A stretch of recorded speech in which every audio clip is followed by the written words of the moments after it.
daayahayga maan saarin ruux tilmaamtaada leh aan kugu sifeeyo ama kuu dhigmaya, waana sababtaan mar walba jacaylkaaga ugu ilaaliya sidii dheeman aanan dib u helinin oo kale.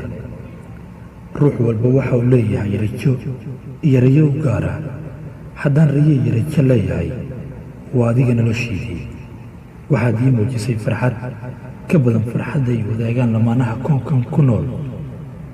waxaad i bartay kalsoonida inaysan ku xirnayn mitir ama kilomitir la kala fog yahay oo keliya. dunidu waxaa ugu qaalisan inaad hesho ruux si dhaba kuu jecel, haddana aad isfahmaysaan. waxaadna tahay qayb iga mid ah aniga.